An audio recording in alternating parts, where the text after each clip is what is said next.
नमस्कार प्यारे बच्चों, एक न्यू सेशन में एक नए चैप्टर में आप सभी लोगों का स्वागत है। जैसे कि आप लोग जानते हैं बेटा, नया सेशन प्रारंभ हो चुका है और सभी विद्यार्थी हमारे साथ जुड़ेंगे और जय महादेव विद्याकुल के साथ जुड़ेंगे, हमारे साथ जुड़ेंगे और पूरा का पूरा सिलेबस खत्म करेंगे। जीरो से लेकर हीरो तक, जीरो से लेकर के हीरो तक की दूरी तय करने के लिए सभी विद्यार्थी सज्ज हो जाएंगे। एक बार फिर से स्वागत है विद्यार्थियों सभी का, और एक नए चैप्टर के साथ, शुरुआती चैप्टर के साथ एकदम बेसिक से हम लोग चलेंगे। एक एक पॉइंट एनसीईआरटी पूरा लेके चलेंगे, तो किसी भी बोर्ड के बच्चे हो, कहीं भी हो, कैसे भी हो, आप तुरंत पढ़ेंगे। ठीक है, तुरंत पढ़ेंगे, एकदम फ्री है, आराम से पढ़िए, प्यार से पढ़िए बच्चों। सभी विद्यार्थी आराम से बेसिक, एकदम बेसिक से पढ़ना चालू करेंगे। और आप क्या करेंगे, अपने सामने सर्वप्रथम अपने सामने बुक रखेंगे, एनसीईआरटी के बुक रखेंगे, ताकि आपको पता भी चले कि हम क्या पढ़ रहे हैं, क्या समझ रहे हैं, कैसा पढ़ रहे हैं, क्यों पढ़ रहे हैं, सारी बात आप देखेंगे। ठीक है, तो चलिए स्टार्ट करते हैं बिना किसी देरी के। हम लोग चैप्टर नंबर 1 पे है बेटा, चैप्टर नंबर 1 है, चैप्टर नंबर 1 है जिसका नाम है जियो में जनन। भैया यहाँ पे प्रेम कहानी बहुत पुरानी होगी, यहाँ तो जियो की प्रेम कहानी बहुत पुरानी होगी, क्योंकि भाई ये जीव की जो प्रेम कहानी है, इसी प्रेम कहानी की वजह से पृथ्वी पे सतत जीवन बना रहता है। तो इस चैप्टर में हम लोग देखेंगे कि जो छोटे जीव हैं उनकी प्रेम कहानियां क्या होती है, वो कैसे अपने प्रेम कहानी को आगे बढ़ाते हैं और क्यों बढ़ाते हैं, उनका क्या कारण है। क्योंकि मैंने कहा साइंस में जब तक आप अपने मन से नहीं सोचोगे कि भाई क्यों, कैसे, कब, ठीक है, ये प्रश्न आप पूछेंगे नहीं, तब तक समझेंगे नहीं। तो इसीलिए क्यों, कैसे, कब का तुरंत आपके मन में ये बात चली आनी चाहिए। चलिए स्टार्ट करते हैं पहला पॉइंट से, पहले पॉइंट से हम लोग समझेंगे। पहला पॉइंट देखिए, कहा गया है लाइफ साइकिल। ठीक है, जीवन अवधि क्या है, जीवन अवधि। देखिए हम पहला पॉइंट पे चलते हैं कि भैया जीवन अवधि क्या है, जीवन अवधि क्या है, लाइफ स्पेन, लाइफ स्पैन क्या है। ठीक है, लाइफ स्पैन क्या है, ये सारी बात होता है। तो देखिए लाइफ स्पेन पे यहाँ पे कहा गया कि भाई ऐसे देखो, हम लोग सोचते हैं कि जो बहुत बलशाली होगा, जो बहुत बड़ा होगा, वो ज्यादा जिएगा। ठीक है, लेकिन यहाँ पे कहा गया नहीं भाई साहब, जो बहुत बड़ा जीव है, सब हर एक जीव का एक लाइफ स्पेन है, एक लाइफ स्पेन है, इसका एक जीवन चक्र है, और उस जीवन चक्र के बाद वो जीव प्राकृतिक मृत्यु को प्राप्त करता है। तो लाइफ स्पेन पे देखिए हम लोग क्वेश्चन अगर सेट करें, तो हमने कहा कि भैया जिनका जन्म होगा उनकी मृत्यु होगी, ये सत्य है, ये गीता में लिखा गया शब्द, कहा गया जो जन्म लिया है उसकी मृत्यु होगी। अब हमारे मन में आएगा कि जिसने जन्म लिया उसकी मृत्यु होगी, तो ये बताइए कौन सा ऐसा जीव है जिसकी मृत्यु नेचुरलिटी नहीं होती है। हाँ जी, ये भी एक जीव है, एनसीईआरटी ने लिखा भी है, मैं आगे बताऊंगा, तब तक तुम लोग कमेंट करके बताओ। तो देखिए जीवन अवधि क्या है, लाइफ स्पैन क्या है। तो कहा गया किसी भी जीव का भैया बर्थ यानी जन्म होता है। ठीक है, बर्थ होता है, जन्म होता है भाई साहब। फिर कहता है वो जीता है, हंसता मुस्कुराते खेलते उलते बढ़िया शादी उदी ब्याह करता है, और फिर अंतिम में क्या होता है कि उसकी प्राकृतिक प्राकृतिक मृत्यु हो जाती है ना, प्राकृतिक मृत्यु को प्राप्त करता है। क्यों भाई साहब, यही बात तो है ना। तो कहता है कि कोई भी जीवन में आता है और फिर जन्म लिया और उसने हंसा खेला और फिर उसकी प्राकृतिक मृत्यु हो गई। ठीक है, अब प्राकृतिक मृत्यु हो गई तो कहा जो बीच में हंसा खेला, ठीक है ना, दोस्ती यारी की, अपना जीवन चलाया, खाया पिया, देश दुनिया देखा, उसी बीच के टाइम, उसी बीच का जो समय है, टाइम है, उसको ही कहा जाता है लाइफ स्पैन। ठीक है भाई साहब, ये जीवन अवधि है। ठीक है, प्राकृतिक मृत्यु होनी चाहिए। ठीक है, ये नहीं कि भाई साहब कोई आया और किसी तरह से मर गया, एक्सीडेंट हो गया, या दूसरे के चक्कर में मर गया, फांसी लगा लिया, आग लगा लिया, नदियों में कूद गया। ठीक है, तो ऐसे बात को हम लोग नहीं कहेंगे। तो प्राकृतिक मृत्यु होनी चाहिए। तो एनसीईआरटी में बहुत सारी चीजें आपको बताया गया कि अब इसमें कौन कौन से जीव हैं कैसे नहीं है, ये सारी बात तो उस पर बताया गया कि इसमें आप फिलअप करिए कि किसका जीवन चक्र कैसे होता है। दूसरी बात कहा गया कि जो जीवन अवधि है ये आकार पर निर्भर नहीं करती। नोट करके यहाँ पे लिखेंगे, नोट करके कि जो जीवन अवधि है, जीवन जीवन अवधि है भाई साहब, वो आकार पर निर्भर नहीं होती है कि अगर कोई जो है आकार पर निर्भर नहीं होती है कि अगर कोई जो है भैया कुंभकर्ण है तो बहुत साल तक जिएगा, कुंभकर्ण बना है बहुत बलशाली है बहुत सालों तक जिएगा, नहीं नहीं नहीं, कह रहा नहीं नहीं नहीं भैया, जीवन अवधि आकार पर निर्भर नहीं होती है, नहीं होती है। कैसे भैया कहा गया, कैसे कैसे? तो देखिए जैसे यहाँ पे बताया गया कि जैसे देखो कहा गया एग्जाम्पल में, एनसीईआरटी लिखता है कि देखो जैसे कौवा होता है और तोता होता है, कौवा और तोता, देखो कहता भैया जो है ये कौवा है, ठीक है, कौवा का लाइफ साइकिल 15 वर्ष है लगभग, है ना, ये बताएगा। तोता, अब ये दोनों में लगभग आकार में दोनों सेम होते हैं, इसका जीवन कितना है 140 वर्ष। तो ये कहता है कि भाई देख ऐसा है कि आकार पर जीवन की अवधि डिपेंड नहीं होती है। फिर कहोगे किस पर होती है ना?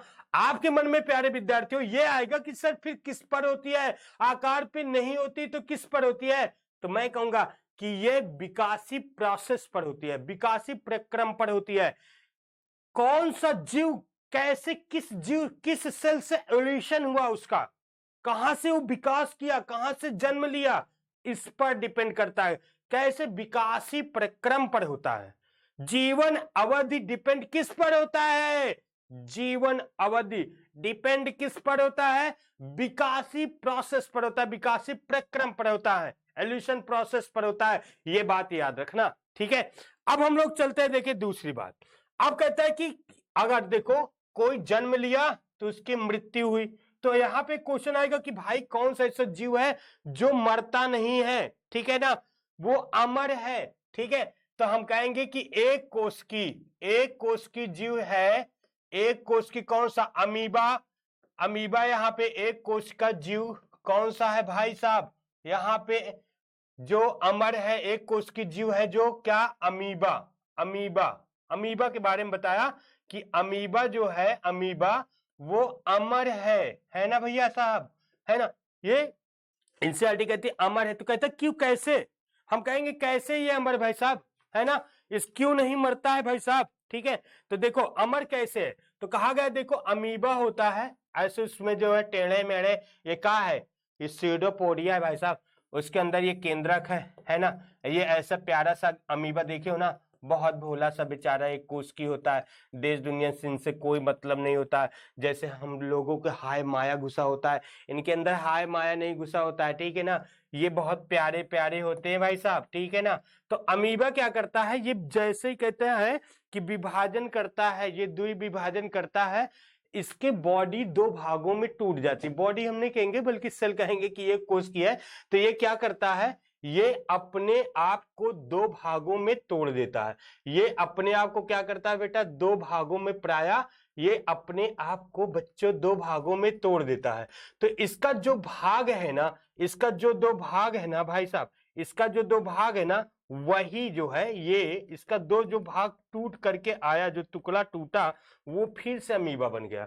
अब देखिए इसने मरना कभी मरा ही नहीं है। अगर मैं कह दूं, देखो कैसे, जैसे हम लोग अपने ऊपर सोचो, हम अपने ऊपर सोचते हैं, जैसे मैं कह दूं कि ऐसे बहुत सारे मूवियों में बहुत सारे ऐसे देखे होंगे, जैसे जरासंध ना, जरासंध के बाद उसके क्या करते थे, उसके शरीर को दो टुकड़ों में भाग तोड़ देते थे, ऐसे छोड़ देते थे, वो आकर के ऐसे ऐसे चूं चूं जुड़ जाता था, फिर कहता हा ऐसे करते थे ना, ठीक है। जरासंध के बाद सुने भैया उसको वरदान मिला था, कहता है उसके शरीर को दो टुकड़ों में ऐसे फेंक देते थे, वो आकर के जुड़ जाता था, है ना। तो सेम यहाँ पे ये कहानी है, ध्यान से सुनो। ये क्या करता है, जैसे मैं अपने शरीर को कई टुकड़ों में ऐसे काट दूं, ठीक है, दो विभाजन कर दूं और वो मरे ना, फिर से एक नया फिर डी के सर बन जाए, एक नया फिर डी के सर बन जाए, है ना। तो दो बन गया, तो मैं मरा कहाँ, मेरी बॉडी टूट करके, मेरी बॉडी दो भागों में टूट करके फिर से बन गया। तो देखो एकदम सेम, ये अमर है, ये मरता नहीं है। क्या, इसका शरीर दो भागों में टूट गया और दोनों भाग जिंदा रहे फिर से, ठीक है। तो कहा गया अमीबा न मरने वाला प्राणी है, अमर है, ठीक है ना। ये कहानियों में सुने थे, लेकिन आज सच्चाई में जान जाएंगे बेटा, ठीक है। चलिए अब हम लोग आगे चलते हैं, ठीक है। अब आगे चलते हैं हम, एक परिभाषा समझिए कि रिप्रोडक्शन क्या है, ठीक है।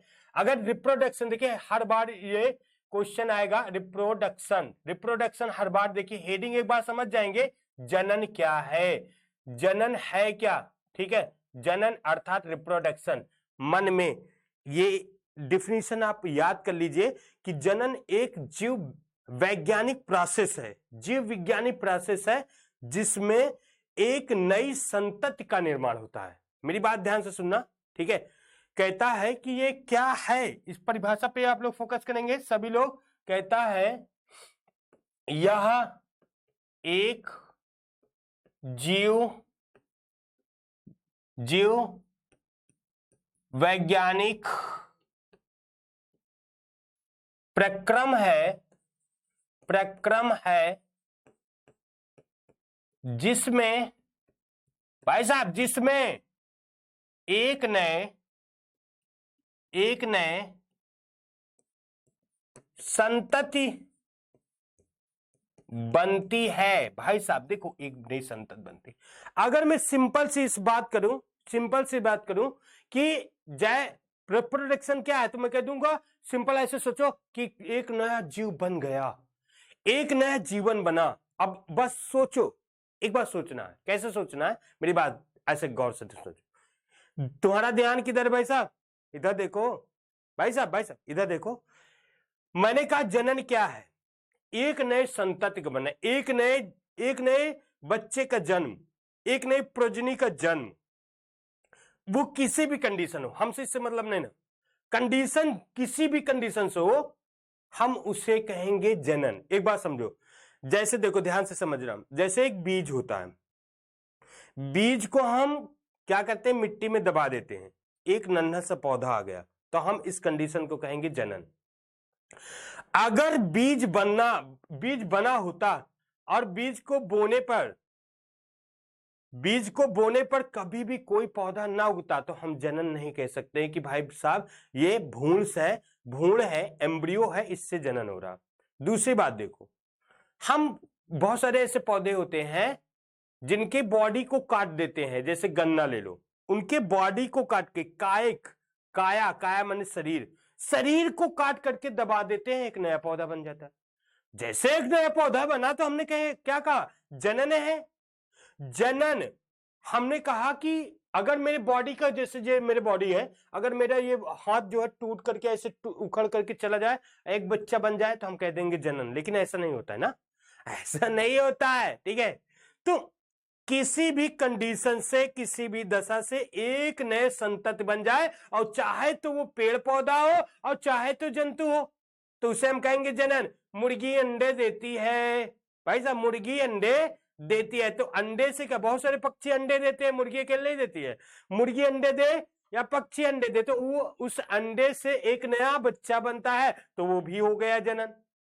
बात समझ रहे हैं? तो अब देखिए, जनन कहा गया एक जीव वैज्ञानिक प्रोसेस है, जय प्रक्रम है, जिसमें एक नई संतति का निर्माण होता है, एक नई संतति बनती है। अब जो संतति जिस कंडीशन, जिस दशा से बनेगी, हम प्यारे विद्यार्थियों इसका नाम वही लिख देंगे। हाँ जी, बहुत आराम से समझिएगा।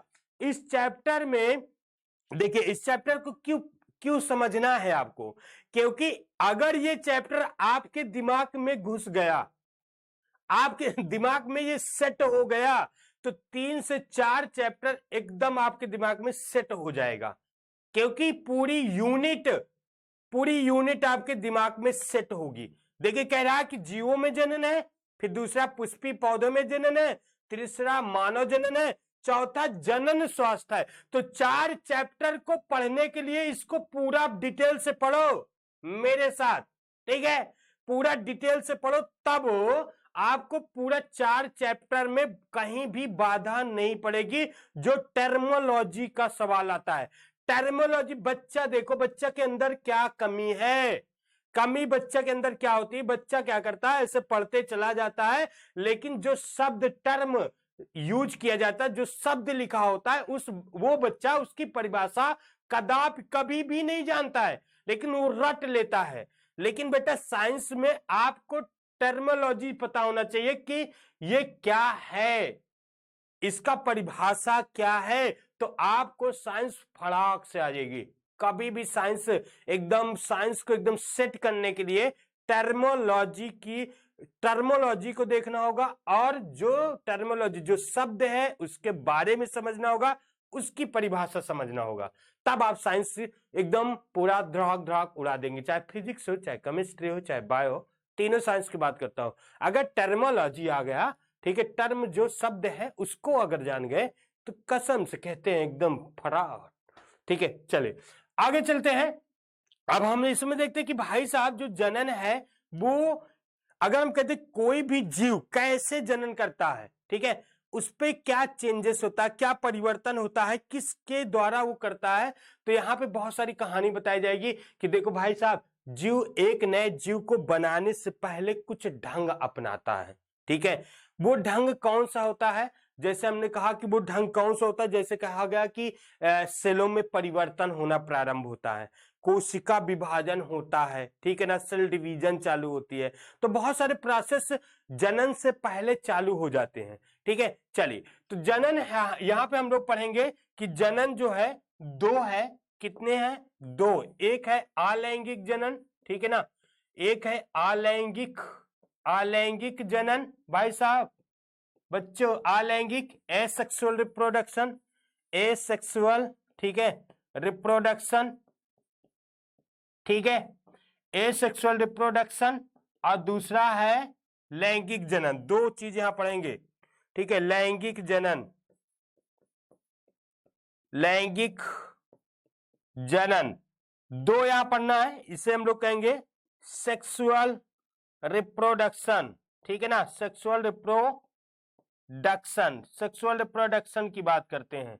दो शब्द यहां पे आपको ध्यान देना है, ठीक है, लैंगिक जनन और अलैंगिक जनन। ठीक है, लैंगिक जनन क्या होता है और अलैंगिक जनन क्या होता है, तो यहां पर देखिए, हम लोग यहां पे देखेंगे कि लैंगिक जनन कैसे होता है, अलैंगिक जनन कैसे होता है, और इन दोनों में क्या डिफरेंस है, और इसकी कौन कौन से एग्जाम्पल आते हैं, क्या पूछा जाता है, ये सारी कहानी हम लोग समझेंगे। तो चलिए स्टार्ट करते हैं हम लोग अलैंगिक जनन। पहला नंबर है अलैंगिक, ठीक है ना, अलैंगिक जनन, ठीक है, अलैंगिक जनन, एसेक्सुअल रिप्रोडक्शन, एक्सेसुअल रिप्रोडक्शन, ठीक है, एसेक्सुअल रिप्रोडक्शन। देखो अब इसकी क्वालिटी है, समझ लो क्वालिटी क्या है। देखिए एसेक्सुअल रिप्रोडक्शन कैसे होगा, क्यों कैसे होगा, देखो मैंने कहा था साइंस में क्यों कैसे कब का आपके मन में सवाल जरूर आना चाहिए प्यारे विद्यार्थियों। जब तक ये क्वेश्चन आपके मन में नहीं आएगा तब तक थोड़ा सा कठिनाई होगी। एसेक्सुअल रिप्रोडक्शन सबसे पहले क्यों होगा, कैसे होता है, तो यहां पे कुछ शब्द देखो, ये कहता है एकल जीव वाले होते हैं, एकल जीव इसमें भाग लेते हैं। ठीक है, एकल जीव भाग लेते हैं, इसका मतलब क्या होता है बेटा, इसमें कहता है देखो दो जीव नहीं भाग लेते, जैसे मेल और फीमेल, ठीक है, एकल जीव भाग लेते हैं। दूसरी बात बताए, इसमें युग्मक बनता है, युग्मक बन भी सकता है, युग्मक बन भी सकता है, ठीक है ना, बन भी सकता है, ठीक है, और नहीं भी, और नहीं भी भाई साहब, नहीं भी, ऐसे क्यों सर। अब देखो इसमें निषेचन नहीं होता, अभी मैं बताता हूं, इसमें निषेचन नहीं होता, निषेचन नहीं होता, ठीक है, नहीं होता। चौथा पॉइंट देखो, चौथा इसमें निषेचन नहीं होता। चौथा पॉइंट अगर हम बात करें तो इसमें कहेंगे क्लोन होता है। क्या होता है भाई साहब? एक क्लोन शब्द लिखा है, ये क्लोन होते हैं, एकल जीव वाले क्लोन होते हैं। ठीक है, अब आ जाओ एक एक पॉइंट को समझो। मैंने 4 पॉइंट आपके सामने लिखा। अलैंगिक जनन कैसे होता है?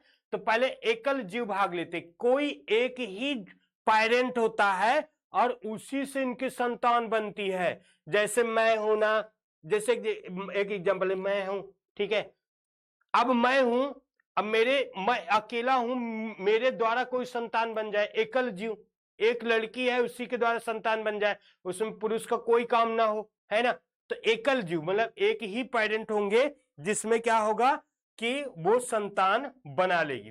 अब यहां पे देखो एकल जीव हो गया। दूसरा कहते हैं युग्मक, यानी गैमिट बन सकता है या नहीं भी बन सकता है। गैमिट देखो बेटा, गैमिट हैप्लॉइड होगा, तो इसका एक एग्जाम्पल है, देखो वैसे प्राय एक एग्जाम्पल इसमें है मधुमक्खी में।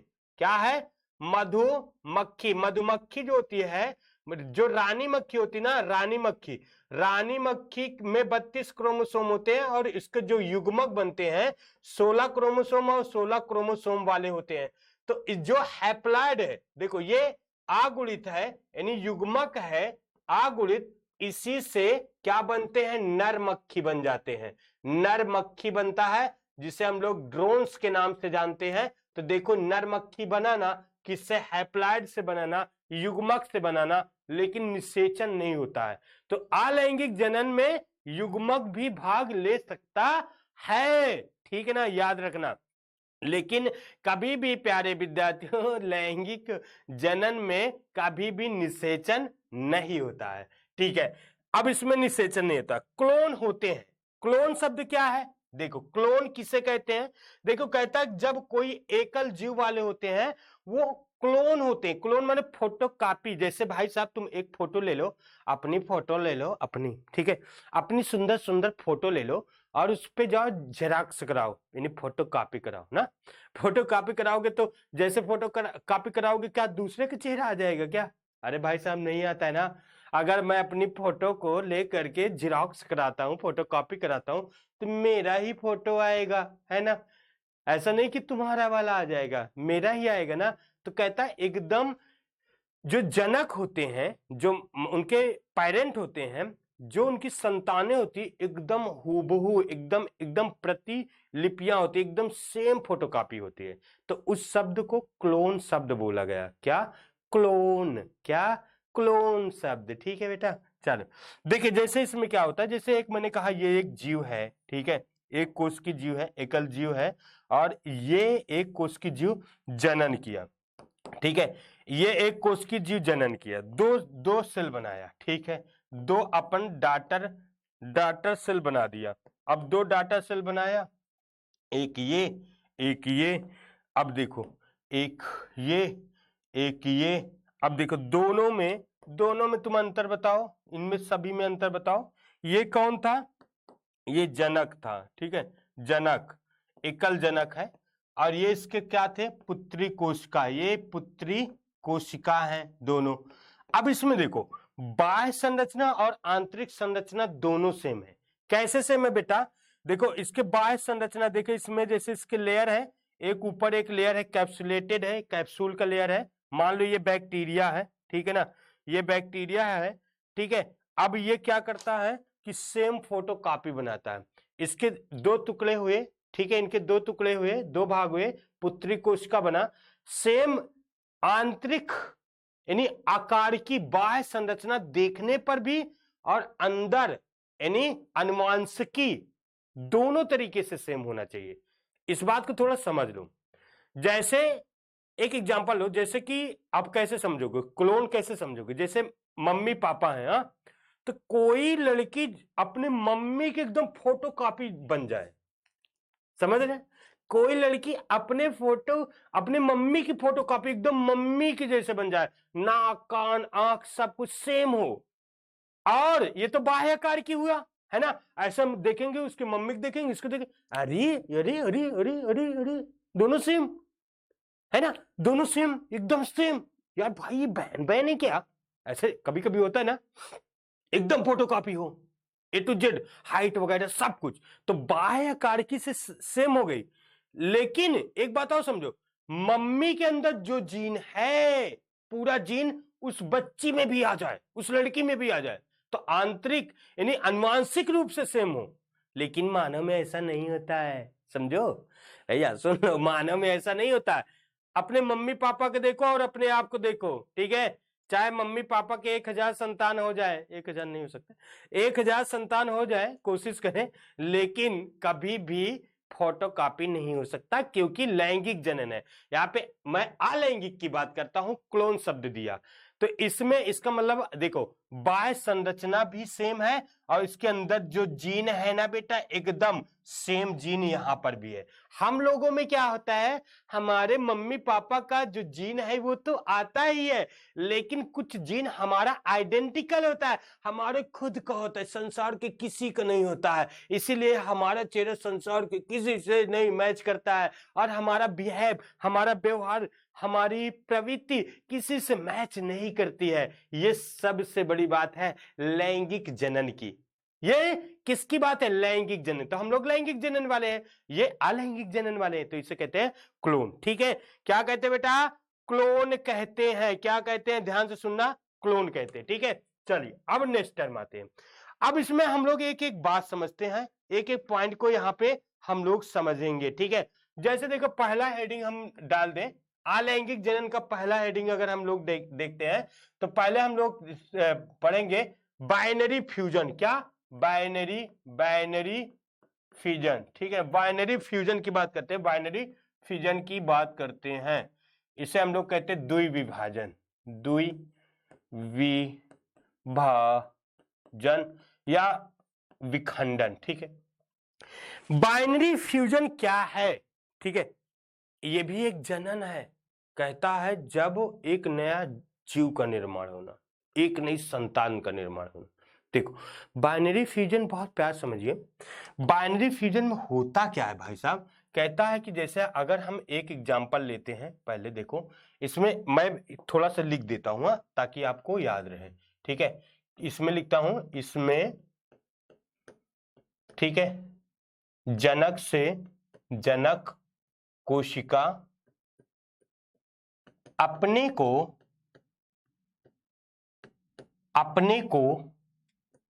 दो बराबर भागों में बांटती है।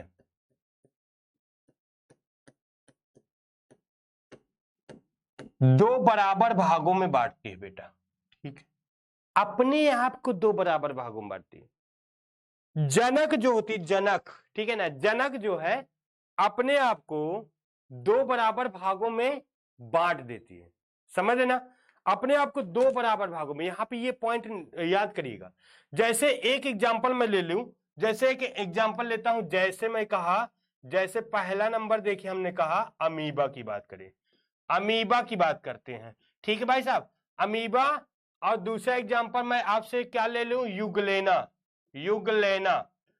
अब मैं पैरामीशियम भी ले सकता हूं, पैरामीशियम को भी ले लो, कोई बात नहीं ना।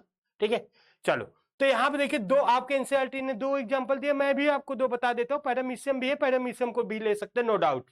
क्यों, इनकी प्रेम कहानी के बारे में समझो। इनकी कुछ प्रेम कहानी ऐसा होता है ना कि हम बराबर बराबर प्रेम कहानी करेंगे, है ना। ये कैसे करेंगे, हम बराबर प्रेम कहानी में दोनों लोगों को बराबर हिस्सेदारी होगी। देखो कैसे, अमीबा क्या करता है, ये क्या करता है, अमीबा क्या करता है, अपने आप को दो बराबर भागों में तोड़ देता है। ठीक है, अब एक बात समझो, दो बराबर भागों में तोड़ता है बेटा, दो बराबर भागों में तोड़ता है, लेकिन जो दो बराबर भाग टूटते हैं ना, दोनों बराबर भागों में केंद्रक होना चाहिए। ये बीच में क्या है, केंद्रक। ठीक है बाबू, अगर केंद्रक नहीं होगा ना, तो अगर तुम कहोगे इतना काट के इधर इधर निकालते, ठीक है, मल्टीपल फ्यूजन में, तो बेटा कभी भी बिन केंद्रक का कोई भी कोशिका डेवलप नहीं होती है। तो दो बराबर भागों में जब बांटता है तो उसमें केंद्रक का बंटवारा हो जाता है।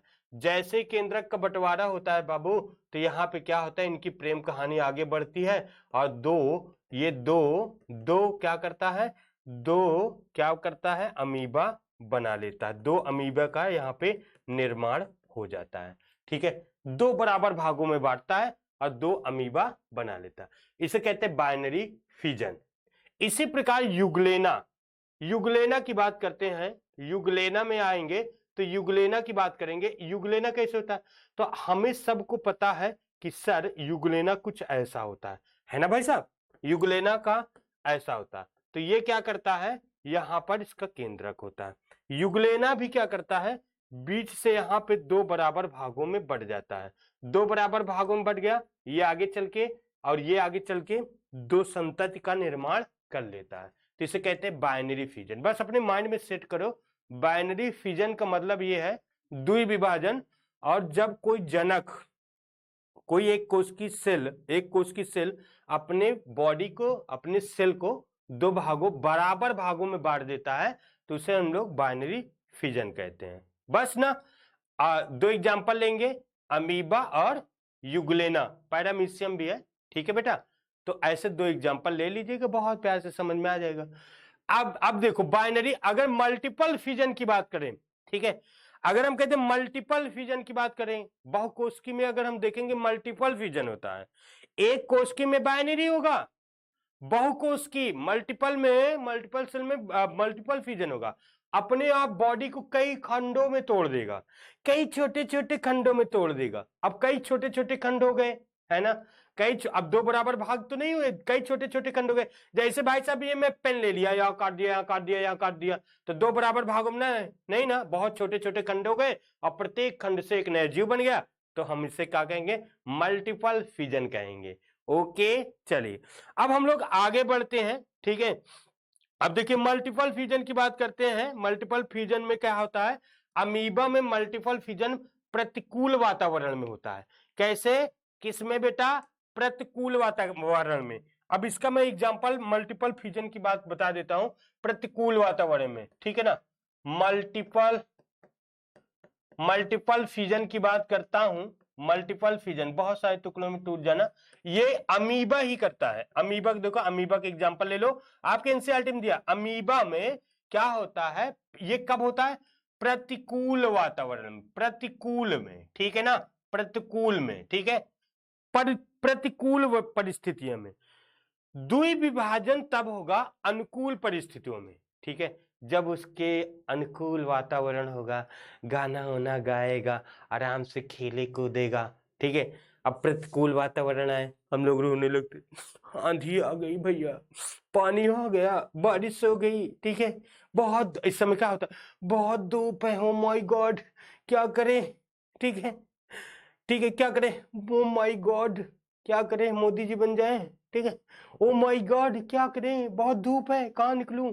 तब देखो यहाँ पे क्या बात है, यहाँ पे क्या, प्रतिकूल वातावरण में क्या होता है, मल्टीपल फ्यूजन हो जाता है, ठीक है। ये इसमें परिवर्तन होता है। कैसे परिवर्तन होता है, देखो अब ये क्या होता है, जैसे इसके लिए प्रतिकूल वातावरण है, रोया, ओ माय गॉड, मैं कैसे करूं, ठीक है। तो ये क्या करता है, ये अमीबा क्या करता है, अपने आप को बचाने के लिए, ये पर्यावरण से, वातावरण से अपने आप को बचाने के लिए क्या करता है, अपने ऊपर कई लेयर बना लेता है, 3 लेयर बना लेता है। कितना लेयर बेटा, 3 लेयर। ये क्या बनाता है, पुटी बना लेता है, 3 लेयर बना लेता है। इसे ही हम लोग पुटी भवन कहते हैं। क्या कहते हैं, एक क्रस्ट बना लेता है, नहीं, पुटी बना लेता है, और इसको हम लोग, इस पुटी को कहते हैं पुटी भवन, इसे कहते हैं पुटी पुटी पुटी, और इस बनने को कहते हैं पुटी भवन, ठीक है, पुटी भवन में होता है। अब ये प्रतिकूल वातावरण में होता है। अब इसके अंदर बेटा जो जीव द्रव्य था ना, छोटे छोटे छोटे छोटे छोटे छोटे, ये क्या करता, प्रतिकूल वातावरण में इसके अंदर जो जीव द्रव्य था वो छोटे छोटे छोटे छोटे स्पोर में बदल जाता है, छोटे छोटे स्पोर में बदल जाता है। ध्यान से सुनना, प्रतिकूल वातावरण में होता है, ये छोटे छोटे स्पोर में बदल जाता है, जिसे हम लोग सीडो क्या कहते हैं बेटा, सीडोपोडिया स्पोर, पोडियो स्पोर, इसे हम लोग कहते हैं सीडोपोडियो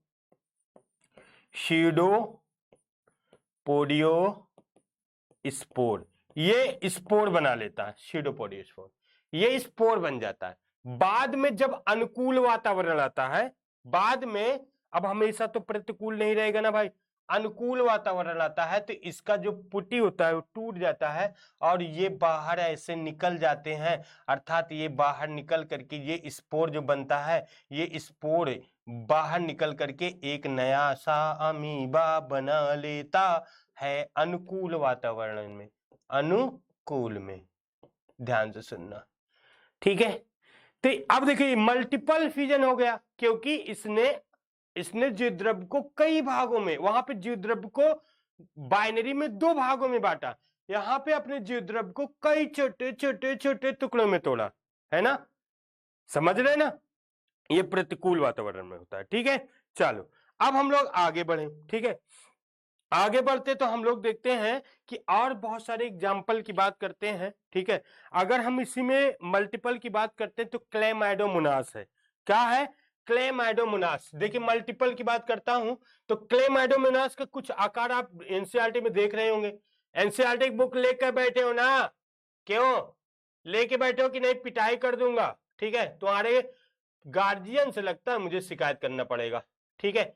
जब बैठा करो भाई पढ़ने ना तो आपको सबसे सर्वप्रथम पेन और कॉपी जरूर लेकर के बैठना है। अब देखो क्लेमाइडोमोनास में क्या होता है? क्लेमाइडोमोनास किसमें? क्लेमाइडोमोनास। क्लेमाइडोमोनास में क्या होता है? इसमें भी स्पोर बनता है, ठीक है ना, इसमें भी बहुत सारे स्पोर बनते हैं, लेकिन क्लेमाइडोमोनास में क्या होता है? देखो ये स्पोर है बेटा, ठीक है, जैसे उसमें बना ये स्पोर है, लेकिन क्लेमाइडोमोनास में स्पोर क्या होता है? ऐसे कुछ आपको दिखाई देगा, तो अर्थात आप देखेंगे कि इसमें फ्लैजिला है। क्या है? फ्लैजिला है, कसाब है, फ्लैजिला, ये फ्लैजिला होता है। और इस फ्लैजिला के कारण इस स्पोर को हम लोग कहेंगे जू स्पोर, जू स्पोर कहेंगे। क्यों?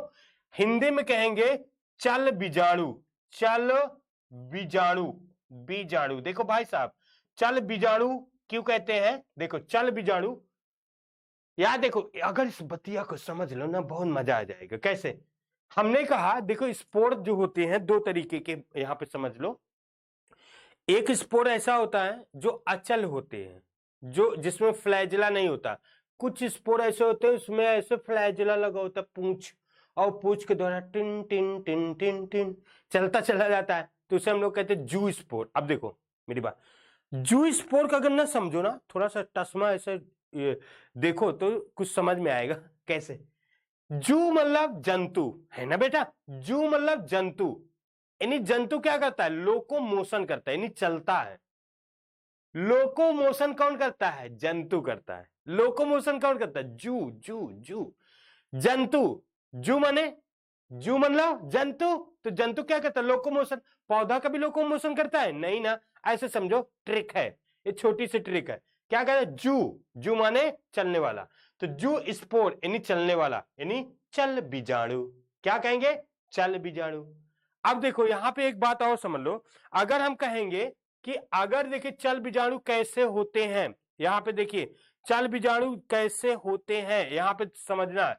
तो चल बीजाणु की कुछ क्वालिटियां हैं। देखिए चल बीजाणु यहाँ पे, अगर हम इस क्लेमाइडोमोनास की बात करते हैं तो जैसे हम कहें जूस्पोर कैसे होते हैं, पहले देखो ये चल होते हैं। क्या होते हैं? चल होते हैं। और हैप्लाइड होते हैं। क्या होते हैं? आगुणित होते हैं, आगुणित होते हैं भाई साहब, आगुणित होता है, ठीक है। क्या होता है? आगुणित होता है। और ये क्या होते हैं? अलैंगिक या एसेक्सुअल, एसेक्सुअल स्पोर होते हैं, एसेक्सुअल स्पोर होते हैं। कुछ इसकी क्वालिटी आपको जानना जरूरी है, ठीक है। और इसमें क्या होता है? फ्लैजिला होता है। ये सब नीट का क्वेश्चन है बेटा, ये सब नीट में पूछा जाता है, ठीक है। अगर नीट की जो तैयारी कर रहा है तो उसको देख लेगा, ठीक है। यहां पे और इसमें क्या होता है? फ्लैजिला होता है। क्या होता है बेटा? फ्लैजिला, यानी फ्लैजिला, फ्लैजिला यानी कसाब होता है। सबसे बड़ी बात, एक जो स्पोर होता है एप्लाइनोस्पोर बोलते हैं, जो चलता नहीं है। क्या करता है? जो अचल होता है उसे एप्लाइनोस्पोर कहते हैं, ठीक है। चलो नेक्स्ट आ जाओ। अब अगला हेडिंग है, दूसरा नंबर हम बात करें, ये तो फिजन की बात चल रही थी। दूसरा नंबर हम कहेंगे बडिंग। बडिंग मतलब मुकुलन, एक एक मुकुलन, एक एक पॉइंट पे हम लोग चलते हैं बेटा, पूरा बेसिक, पूरा एनसीईआरटी कवर करके चल रहा हूं, एक एक पॉइंट, ठीक है।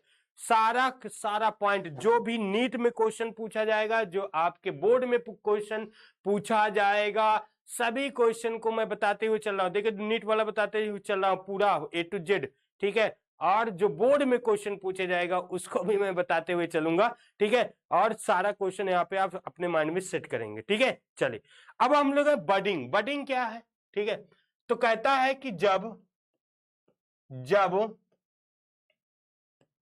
जनक से कोई बाह्य वृद्धि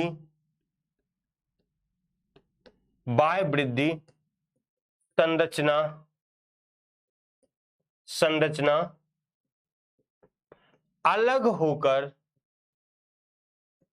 एक नया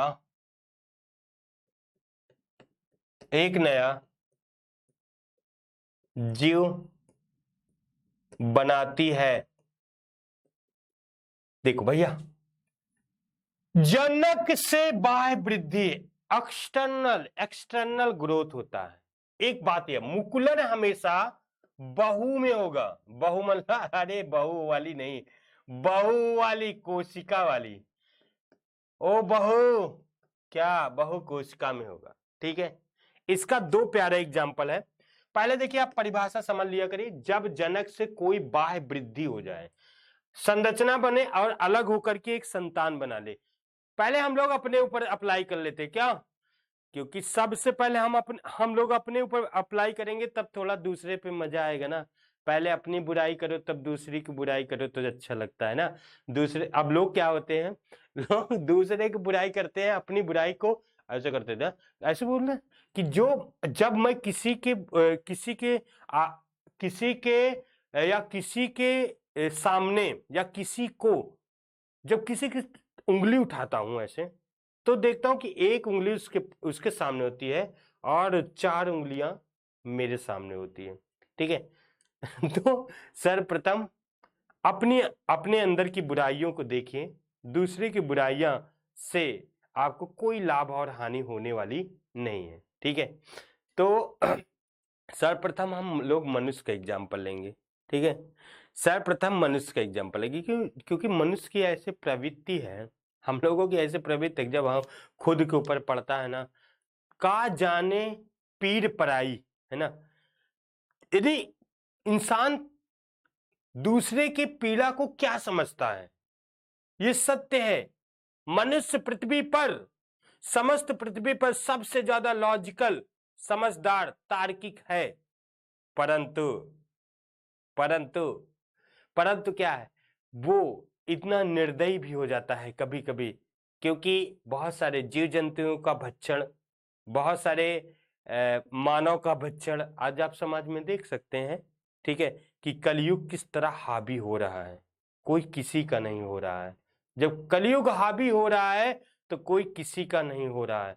और बातें तो इस तरह नकारी जाती है जैसे कि 1 सेकंड में ली गई कार्बन डाइऑक्साइड छोड़ी गई और ऑक्सीजन ली गई सांसें, श्वास की तरह लोगों की बात बदल जाती है। अभी आप सांस लिए छोड़ दिए, ऐसे लोग बदल रहे हैं।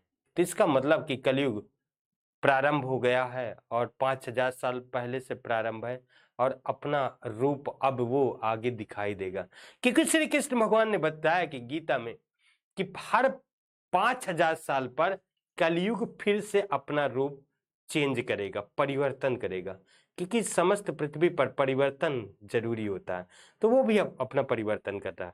तो चलिए इसी के साथ आप लोग सज्ज रहिए, आसपास पड़ोस को सज्ज करिए और खुद सज्ज रहिए और अपने परिवार को सज्ज रखिए और हंसते रहिए, पढ़ते रहिए, मुस्कुराते रहिए, जीवन का आनंद लेते रहिए और जहां तक हो सके सच्चाइयों के राह पर चलते रहिए। आगे क्लास कंटिन्यू करते हैं। क्लास में कहा गया कि बडिंग जो होता है, मैंने कहा था हर बार कि बडिंग कौन सी दशा होती है। बडिंग हमेशा बहु में होता है, बहु कोशिकाओं में होता है। इसका दो प्यारा एग्जाम्पल है। पहला नंबर क्या है? पहला नंबर क्या है? ईस्ट ले लो बेटा, खमीर। अमीर में लिखने जा रहा था। चलो, खमीर से अमीर बन सकते हैं, नो डाउट। खमीर से अमीर बन सकते हैं। कैसे? खमीर से ही तो बहुत सारे प्रोडक्ट बनाए जाते हैं। कैसे बताओ? कैसे कैसे? अरे भाई साहब, कैसे बनाए जाते हैं? आप कभी सूक्ष्म जीव वाला चैप्टर पढ़ेंगे तो पता चलेगा कि खमीर से हम लोग पनीर बनाते, दूध से पनीर बनाते, दही बनाते, सिरका बनाते, अल्कोहल बनाते, सब अमीर करने वाले। तो चलिए हम लोग लिखते हैं खमीर मतलब ईस्ट। क्या है बेटा? इसको इंग्लिश में बोलते हैं ईस्ट यानी खमीर। दूसरा एग्जांपल ले लेते हैं यहाँ पे हाइड्रा का। बेटा हाइड्रा, क्या? हाइड्रा की बात करते हैं। Hydra, hydra. यहाँ पे दो दो, यहाँ मुकुलन की बात करेंगे तो दो। मुकुलन में कहता है, देखो जैसे द्विविभाजन होता है, मुकुलन में क्या होता है? बहुकोशिकी में होता है। दूसरी बात, अब इसमें एक कोशिकी में भी है ये एग्जाम्पल, ये ठीक है ना। खमीर एक कोशिकी है, ठीक है ना। एक कोशिकी प्राणी भी है, इसको समझना है आपको, ठीक है ना। नहीं कहते कि सर यहाँ पे तो कुछ अजीब सी बात है, ये एक कोशिकी है।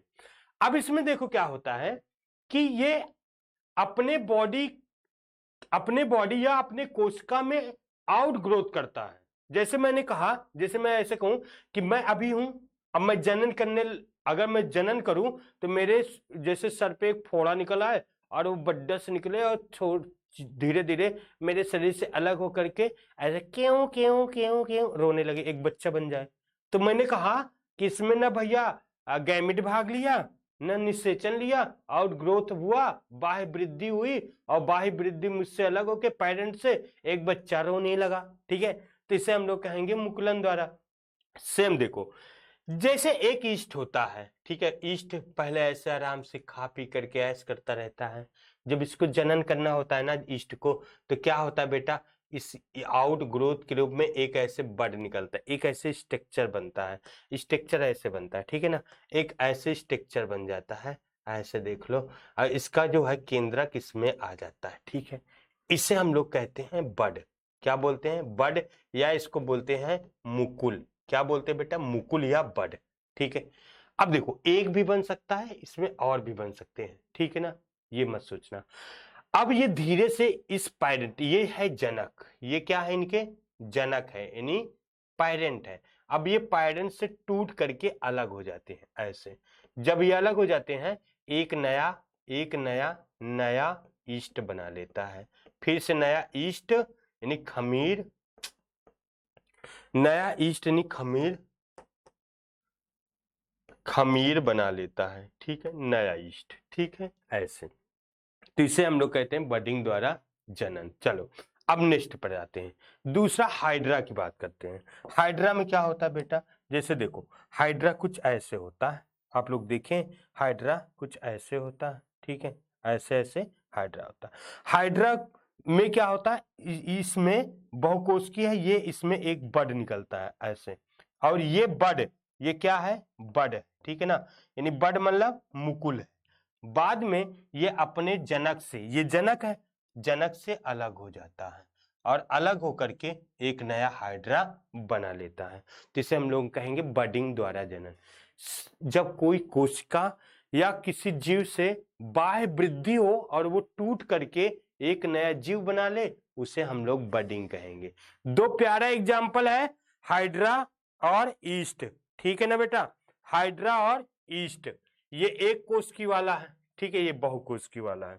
अगला हम लोग चलते हैं। अगर हम कहें कि जैसे देखें, अगर हम लोग कहते हैं विखंडन, विखंडन की बात करें, या हम बात करें विखंडन में शैवाल की बात करें, या कवक की बात करते हैं, तो विखंडन द्वारा इसमें जनन होता है। तो जैसे कहेंगे विखंडन के द्वारा जनन में हम लोग दो एग्जाम्पल रखेंगे।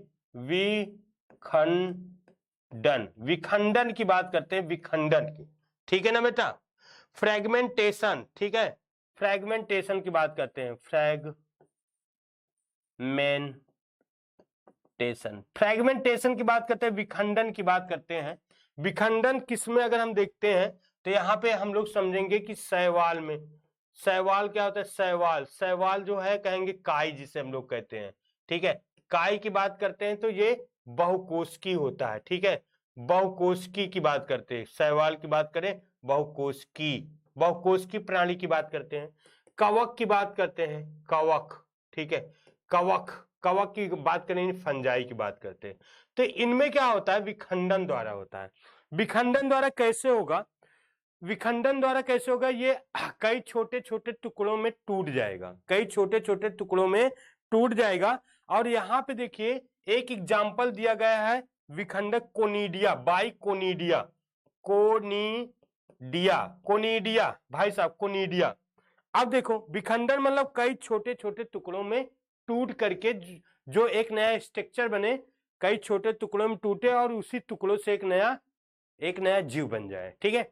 अब यहां देखो बाइकोनिडिया, कोनिडिया जैसे पेनिसिलिन की बात किया, पेनिसिलिन की बात किया, किसकी, पेनिसिलियम, पेनिसिलियम की बात किया। पेनिसिलियम एक जो कवक है वो आपको ऐसे दिखाई दिया होगा, आपके बुक में ऐसे कुछ छपा है, क्यों भाई साहब, छपा है ना, ऐसे कुछ वो छपा हुआ है। और इसमें देखो छापन क्षमता में आ जाएंगे तो हम लोग देखेंगे ऊपर ऐसे ऐसे ऐसे ऐसे बना हुआ है, दिख रहा है भाई साहब, ये देखो, देखो सर्वप्रथम ऐसे देखो। तो इसमें कहा गया कि इसमें देखो क्या होता है कि पेनिसिलियम को अगर हम देखें तो इसमें ये वाला जो भाग होता है वो कोनिडिया बन जाता है, छोटे छोटे टुकड़ों में टूट जाता है। कोनिडिया हमेशा एन होता है, एन मतलब आगुणित होता है, क्योंकि इसकी बॉडी जो होती है, इसकी पूरी बॉडी आगुणित होती है। क्या होती है, आगुणित होती है भाई साहब, पूरी बॉडी एन होती है। तो कोनिडिया भी एन नंबर होता है और इसी कोनिडिया से एक नया जीव बनता है, यानी एक नया जीव मतलब एक नया फिर से पेनिसिलिन बन जाता है। तो बाइकोनिडिया द्वारा जनन, ठीक है, कोनिडिया के द्वारा जनन होता है। अब ये देखो एन है लेकिन अलैंगिक जनन है, इसमें क्या है, अलैंगिक जनन। सबसे पहले आप कोनिडिया की बात करेंगे तो कोनिडिया क्या है, हैप्लॉइड की बात कर देंगे। ये कोनिडिया का है, अगुणित है, ठीक है ना, ये सब नीट का क्वेश्चन आएगा जी, अगुणित है। और ये क्या करता है, अलैंगिक होगा, ठीक है, अलैंगिक है, ठीक है, अलैंगिक है क्योंकि इसकी बॉडी एन थी, टूट करके अब ये कोनिडिया से ही नया जीव बन जाएगा, अलैंगिक है। और ये अचल है, अचल है, अचल क्यों है, ये छोटा से कोनिडिया में किसी प्रकार का फ्लैजलम नहीं है, ठीक है, चल वाला नहीं, अचल है, नॉन मोटाइल होता है, ठीक है, नॉन मोटाइल यानी अचल है, ठीक है, इसे हम लोग कहेंगे अचल है, ठीक है, ओके, ये बात याद रखना, ठीक है। चलो अब हम देखते हैं अगला पॉइंट। अगर हम लोग ये बात समझ गए, ठीक है, बाइकोनिडिया द्वारा फ्रेगमेंटेशन, विखंडन के द्वारा छोटे छोटे टुकड़ों में टूट करके बहुत सारे जो है इसमें स्पंज दिया गया है जेम्यूल के द्वारा, स्पंज का भी एग्जाम्पल दिया गया है बाय जेम्यूल के द्वारा, ठीक है। अच्छा अब हम लोग चलते हैं, ये सब लो लेवल के अगर हम जीव की बात करें, अब हाई लेवल की बात करते हैं तो कायिक जनन में आ जाएंगे, किसमें आ जाएंगे, वेजिटेटिव, वेजिटेटिव रिप्रोडक्शन,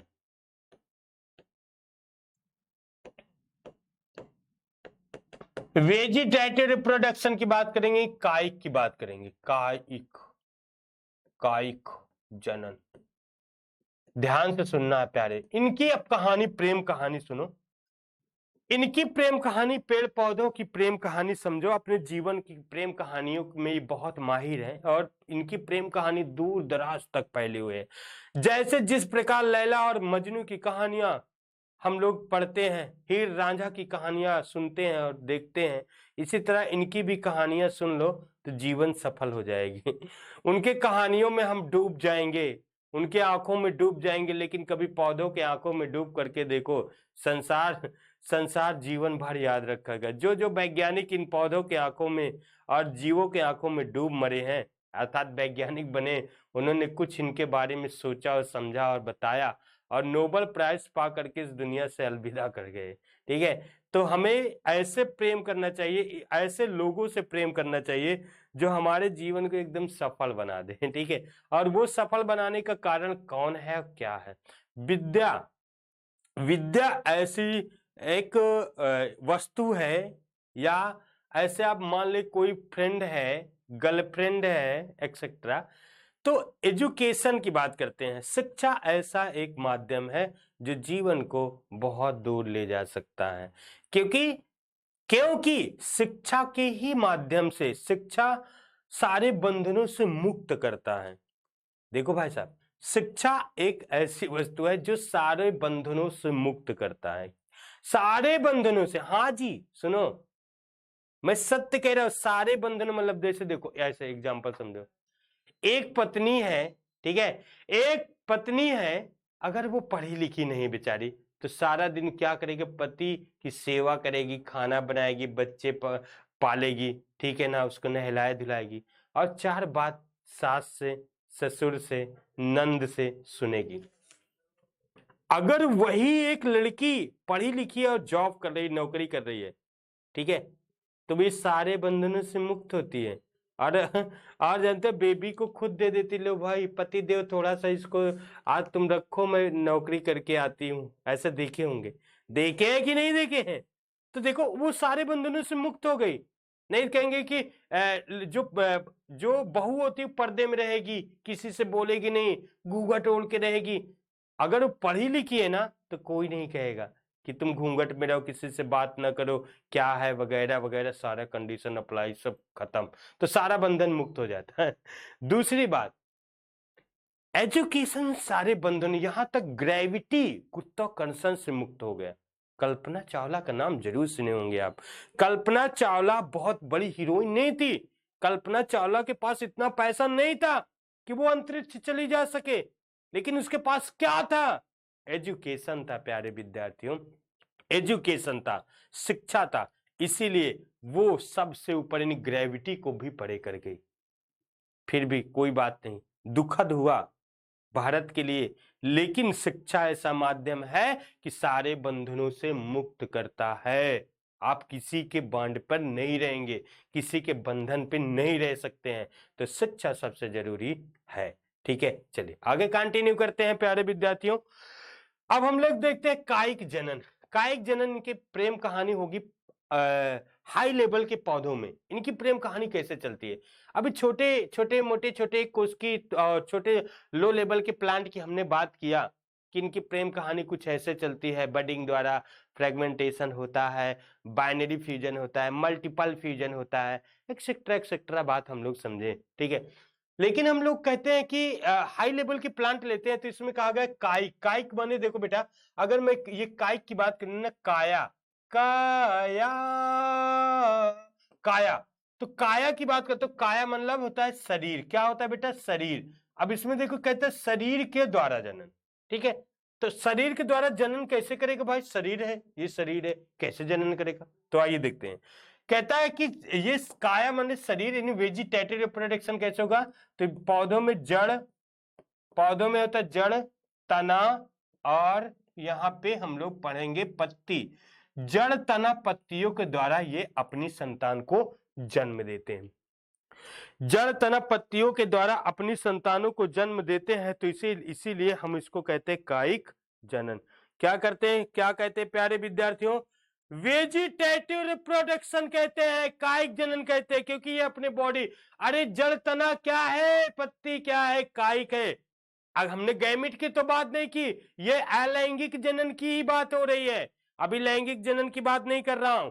ठीक है, तो चलिए हम लोग स्टार्ट करते हैं। अब इसमें अगर मैं पहला पॉइंट कहूं कि हम लोग तना की बात करते हैं, तना के द्वारा कौन कौन से जनन होता है, कैसे जनन होता है, तो तना जो होता है, हम पहला एग्जांपल लेते हैं। तना में क्या भाग होता है? पहला नंबर हम तने का ले, अगर हम ये कौन सा तना ले, देखिए भूमिगत, भूमिगत कुछ ऐसे तना होते हैं, स्टेम होते हैं बेटे, कुछ ऐसे स्टेम होता है, कुछ ऐसा स्टेम होता है जो भूमिगत यानी भूमि के अंदर होता है, भूमिगत तना। तो भूमिगत तना में हम लोग पहला लेते हैं, पहला पॉइंट कंद नाम लेते हैं। क्या? भूमिगत तना में हम लोग पहला पॉइंट क्या लिखेंगे? कंद, यानी ट्यूबर।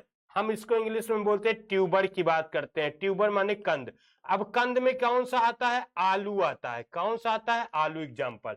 तो आलू एक तना है और उस आलू आलू एक तना है, आलू एक तना है और उसे हम लोग ट्यूबर बोलते हैं, कंद बोलते हैं। अब हम जैसे उसको ट्यूबर को जमीन में दबा देते हैं तो क्या एक पौधा नहीं बनता है? बनता है। तो हम आलू को देखते हैं तो आलू के कुछ आकार ऐसे होते हैं और उसमें छोटे छोटे छोटे छोटे आइस पार्ट होते हैं। ये क्या होते हैं? आंख होते हैं। क्या होते हैं बेटे? आंख होते हैं। और आंख के अंदर यहाँ पे देखो, इसी आंख के अंदर छोटे छोटे ऐसे देखना कभी बैठ करके ध्यान से, तो इसमें क्या होता है? बड होता है। ये क्या होता है? बड होता है। ये बड होता है, समझ रहे ना? इसमें छोटे छोटे आइस पार्ट में बड होते हैं।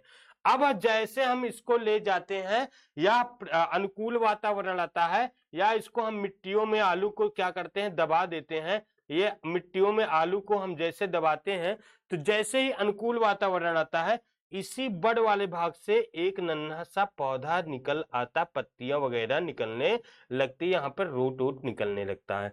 तो हम कहते हैं भाई तना के द्वारा भी जनन होता है। जैसे आलू एक तना है, सिंपल सी बात किए, आलू एक तना है यानी काइक है इनका।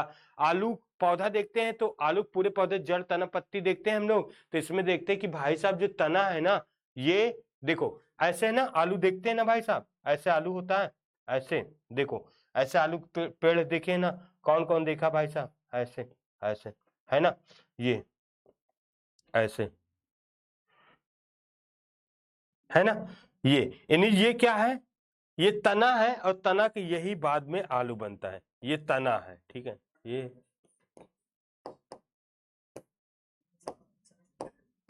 ठीक है, ये पहला एग्जांपल आ जाएगा कंद का, ठीक है। पहला एग्जांपल किसका बेटा? कंद का, ठीक है। कंद की बात करें, दूसरा अगर हम बात करते हैं इसी भाग में, इसी भाग में दूसरी बात करते हैं यदि हम, तो दूसरा आ जाएगा प्रकंद। दूसरा नंबर प्रकंद। प्रकंद की बात करते हैं, राइजोम, राइजोम। प्रकंद की बात करते हैं, प्रकंद में कहा आएगा एग्जाम्पल? जैसे प्रकंद की बात करते हैं, दूसरा तना का भूमिगत है जिसे हम लोग कहते हैं अदरक।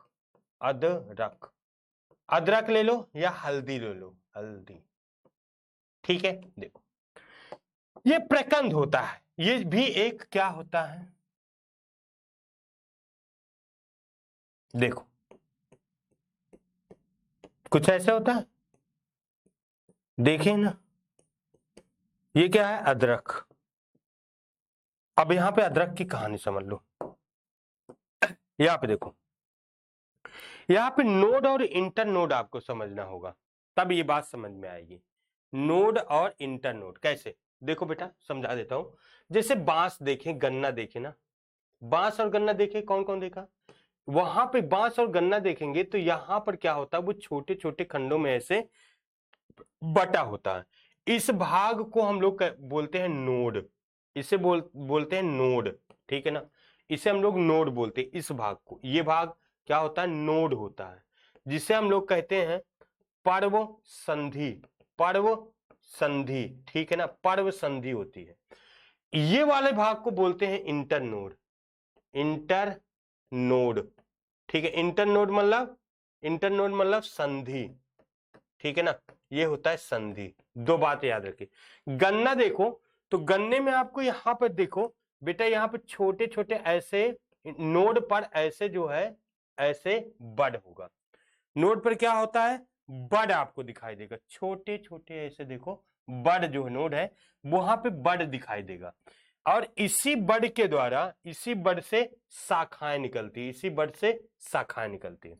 अदरक को सेम समझिए। अदरक में क्या होता है? ये वाला जो भाग है, ये क्या है? ये क्या है? नोड है।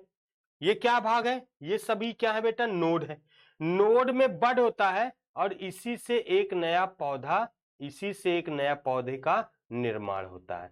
तो अदरक प्रकंद की तरह है, ये क्षैतिज जमीन के अंदर होता है। अदरक एक क्या है? तना है। अदरक क्या है? ये तना है और इस तना में नोड और इंटर नोड होते हैं और नोड वाले भाग से बड निकलता है और उसी से एक नया पौधा बन जाता है। तो इसे हम लोग कहेंगे प्रकंद, क्योंकि ये राइजोम है, ठीक है। ओके बेटा, इसी तरह प्याज का एग्जांपल लेंगे, ठीक है। ये तने की बात है, ठीक है। तो बहुत सारे एग्जांपल अभी आएंगे, तो कायिक जनन में हम जड़, तना, पत्ती तीनों पढ़ने वाले हैं, ठीक है। अब हम लोग आएंगे तो इसमें देखेंगे, दूसरी बात है, आओ यहाँ पे हम लोग देखेंगे सल्क कंद, ठीक है। सल्क कंद अगर हम कहें, सल्क कंद की बात करते हैं तो सल्क कंद में आ जाएगा सल्क कंद। सल्क कंद में आते हैं तो आएगा प्याज, क्या आएगा, प्याज की बात करेंगे, प्याज, लहसुन, लहसुन की बात करेंगे, प्याज लहसुन। इसमें देखो अब कैसे होता है, प्याज लहसुन की बात करेंगे तो कुछ ऐसे आपको दिखाई देगा, ठीक है। ये जड़ है, ये वाला तना है, ठीक है, ये तना है, ऐसे दिखेंगे। तो इसमें कहते हैं ये सल्क होता है, यहाँ पे ये सल्क के द्वारा ये एक नया, यहाँ से सल्क के द्वारा एक नया जीव बनता है, अर्थात एक नया जीवन बनता है, तो इसे कहेंगे सल्क कंद, ठीक है। इसे क्या कहेंगे, सल्क कंद, ठीक है भाई साहब, ओके। चलिए, तो यहां तक आप लोग देखेंगे और यहां पे हम लोग देखेंगे, और इसके बाद हम आएंगे अर्धवायवी तना। तना भूमिगत पढ़ चुके, अर्धवायवी में आएंगे और वायवी तना में आएंगे, फिर इसके आगे जाएंगे लैंगिक जनन में, ठीक है। तब तक हमारे साथ बने रहिएगा, पार्ट 2 आएगा, इसमें पार्ट 2 थोड़ा सा इसका मैं कायिक को पढ़ा करके पार्ट 2 में लेके आऊंगा लैंगिक जनन, पूरा ए टू जेड समझना है। जहां जिस भी क्वेश्चन में डाउट होगा, बच्चे प्यारे विद्यार्थियों आप कमेंट करके बता दीजिएगा। चलिए, गॉड ब्लेस यू, हंसते रहो, पढ़ते रहो, इसी तरह मुस्कुराते रहो, ठीक है। बाय बाय सभी को, गुड नाइट बेटा।